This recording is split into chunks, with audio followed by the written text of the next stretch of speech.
देखिए, मसला ये है कि आईएसआई और एमआई के ये दोनों अफसर जो हैं, ये अगर डॉन लीक्स में मरियम नवाज के हक में फैसला दें तो वो ठीक है,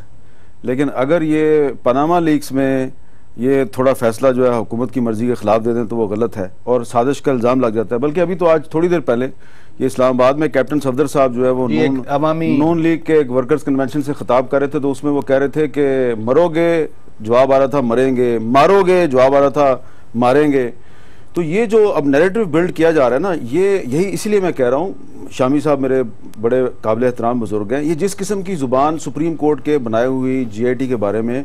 पंजाब के लीडर इस्तेमाल करते हैं, कैप्टन सफदर साहब हैं, जिस तरह इसको कसाई की दुकान कहा गया, जिस तरह इसको जेम्स बॉन्ड की फिल्म कहा गया, ये अगर कोई छोटे सूबे का लीडर अगर ये जुबान इस्तेमाल करता तो अब तक उसको आपने गिरफ्तार करके जेल में फेंक दिया होना था। बिल्कुल मेरा ताल्लुक लाहौर से और मैं पंजाब से हूँ,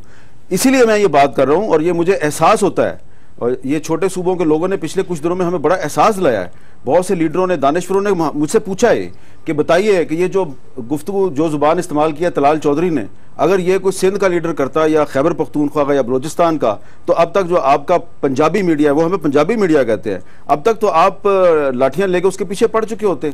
तो अभी तक सुप्रीम कोर्ट दूसरी साइड भी बातें करती रही, जैसे कल ख्वाजा साद रफीक आए थे सुप्रीम कोर्ट, कहने लगे कि हम खामोश फिर कैसे रहेंगे अगर हमें सियासत से निकाला जाएगा। देखें, वो उनकी बात ठीक है, लेकिन जब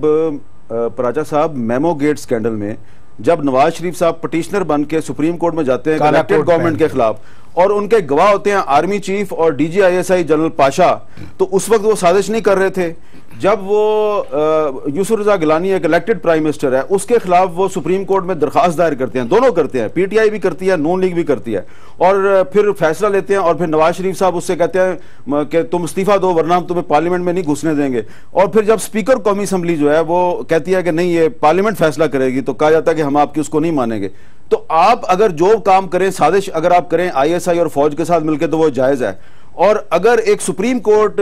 JIT में ISI और MI को शामिल कर दे तो आप कहते हैं ये इंटरनेशनल कॉन्स्पिरेसी हो गई है। तो ये डबल स्टैंडर्ड है, इसकी वजह से सूबों के दरमियान जो है वो कुछ सवालात पैदा होते हैं। मैं सूबों वाला सवाल आपसे टेकअप करता हूं, शामी साहब।